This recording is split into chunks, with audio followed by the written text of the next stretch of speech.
सीधा रुख करेंगे रजनीश का। रजनीश, चूंकि परीक्षा के रिजल्ट आ चुके हैं, आईएएस की परीक्षा, यूपीएससी की परीक्षा, जाहिर तौर पर इसमें कामयाबी मिलना ही बड़ी बात होती है, लेकिन उसमें अगर बहुत अच्छी रैंक आती है तो खुशी और बढ़ जाती है। पटना में कितनी खुशी है?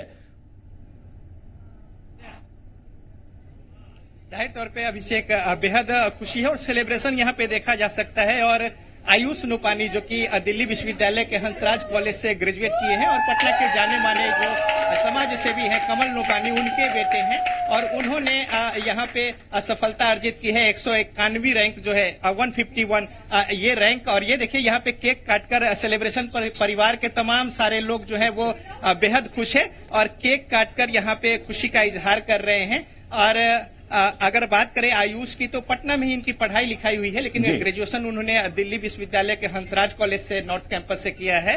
और जिस तरीके से सूचना मिली, हम सीधे तौर पे जानते हैं कैसे इन्हें सूचना मिली है और किस तरीके से यहाँ सेलिब्रेशन है। सबसे पहले हम कमल नूपानी जी से जानते हैं कितनी खुशी है और परिवार में कैसे सेलिब्रेट कर रहे हैं। नहीं, बहुत अच्छा लगा और इससे अच्छा दिन जो है हो नहीं सकता है।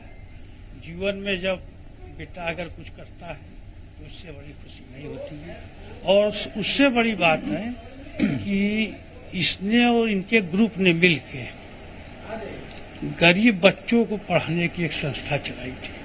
चलिए ये बात भी जानेंगे, पहले हम आयुष से ही जान लेते हैं। आयुष, पहली प्रतिक्रिया। बहुत खुशी हो रहा है कि 4 साल की मेहनत फाइनली सफल हुई और मतलब अभी सिंक इन होने में टाइम लगेगा, बट हाँ अब खुशी है इस बात की कि फाइनली क्लियर हुआ। फर्स्ट न्यूज पापा ने दिया, पापा ने फोन किया कि तुम्हारा 151 रैंक आया है। हम लोग को तो पता ही नहीं था। जस्ट 5 मिनट पहले इसने कंप्यूटर बंद किया, जैसे इधर आया पापा का फोन आया कि बेटा तुम्हारा हो गया। तो इसको यकीन ही नहीं हुआ, साइट खोल रहा है, साइट ही नहीं खुल रहा है।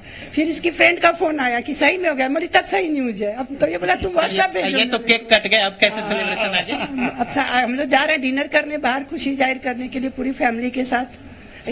आयुष, क्या विषय रहा? जाहिर तौर पे हिस्ट्री एक होगा ही, और ऑप्शनल विषय और क्या रहा? ऑप्शनल एक ही अब हो गया है, तो इस बार मतलब ऑप्शनल हिस्ट्री था मेरा। उसके अलावा जो जीएस के सब्जेक्ट्स होते हैं वो तो थे ही। और अगर बात करें तो कितनी मेहनत और कितना इंतजार करना पड़ा? 4 साल का इंतजार था, मेहनत तो थी काफी और सबसे ज्यादा कंसिस्टेंसी चाहिए रहता है कि हर रोज सुबह उठ के और आपको पढ़ना रहता है, तो वो लगातार इतने टाइम तक मेंटेन करना वो एक डिफिकल्ट चीज होती है। रजनीश, पर एंड में सब चीज वर्क होता है। जब रिजल्ट आता है तो पता चलता है हाँ फाइनली सक्सेस। पहली बार परीक्षा दे रहे थे या कितनी बार दे? कौन सा प्रयास था ये? चौथा था मेरा। चौथा। देखिए चौथा प्रयास था ये। इन्होंने हिम्मत नहीं हारी थी और अपने इनके मेहनत पे भरोसा था और चौथे प्रयास में 151वां रैंक हासिल किया। और देख सकते हैं यहाँ पे तमाम सारे जो लोग हैं घर परिवार के, बेहद खुशी है। यहाँ पे केक काटकर लोगों ने सेलिब्रेट किया है। कुछ लोगों से हम प्रतिक्रिया भी ले लेते हैं, किस तरीके से सूचना मिली और आज किस तरह से सेलिब्रेशन? मैं तो कलकत्ता से आई हूँ यहाँ पर, और मुझे आते ही पता चला कि ये रिजल्ट आया है तो बहुत ही खुशी हुई, बहुत अच्छा लगा। हम आयुष से जान लेते हैं, जो लोग तैयारियां कर रहे हैं सिविल सर्विसेज का, आपका चौथा प्रयास, काफी मेहनत किया है आपने, किस तरीके से क्या कुछ उनको संदेश देंगे? मैं उन्हें यही संदेश दूंगा कि मेहनत करते रहना चाहिए। कंसिस्टेंसी इस एग्जाम को क्लियर करने का की है। और मैं ऐसा मानता हूं कि सब्जेक्ट्स बहुत डिफिकल्ट नहीं होते, बट जो प्रॉब्लम होती है जिसके कारण लोग सफल या असफल होते हैं वो उनका लगातार पढ़ने की जो कैपेसिटी होती है उस पर डिपेंड करता है। इसलिए जो भी तैयारी कर रहे हैं मैं उन्हें बस यही संदेश देना चाहूंगा कि मेहनत करते रहना चाहिए। और अगर आप अपने आप से ऑनेस्ट हैं, अगर आप खुद से सच बोल रहे हैं तो एक ना एक दिन रिजल्ट आपके फेवर में आएगा ही। रजनीश, जरा आयुष से ये भी पूछिए इनका सक्सेस मंत्र खुद का क्या रहा है? सेल्फ स्टडी की है, ट्यूशन, कोचिंग? तो डर लगता है, कितने घंटे पढ़ाई कर लेते थे? पेपर दे रहे हैं और क्लियर नहीं हो रहा है, बट उसमें मैं मानता हूं कि फ्रेंड्स एंड फैमिली का सपोर्ट बहुत मैटर करता है। मुझे कभी ऐसा फील नहीं कराया गया कि मैं अनसक्सेसफुल हो रहा हूं या मेरी सक्सेस से बहुत कुछ मेरे पर्सनल लाइफ पे फर्क पड़ेगा। तो उसके लिए मैं फ्रेंड्स एंड फैमिली का बहुत ज्यादा थैंकफुल हूं कि उन्होंने मुझे कंसिस्टेंटली कॉन्फिडेंट फील कराया कि मैं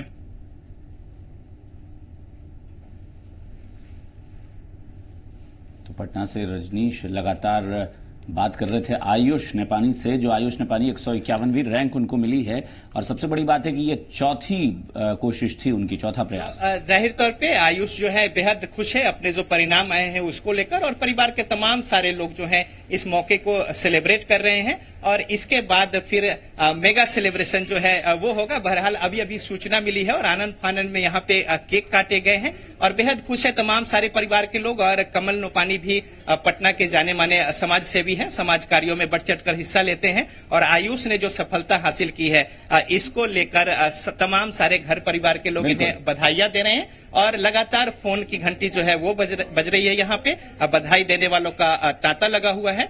एक बात और हम जानेंगे, कौन से साल में आपने हंसराज में ग्रेजुएशन किया था? हंसराज में ग्रेजुएशन मैंने 2013 में की थी और फिर उसके बाद 2 साल मैं व्यापार में था और 2015 के आधे साल के बाद से मैंने इसकी तैयारी शुरू की थी। चलिए रजनीश, बहुत बहुत शुक्रिया बात कराने के लिए टॉपर से, जिन्होंने आईएएस में बढ़िया परीक्षा रिजल्ट दिया है और परिवार बहुत खुश है। और इस वक्त सौरभ भी हमारे साथ जुड़ गए हैं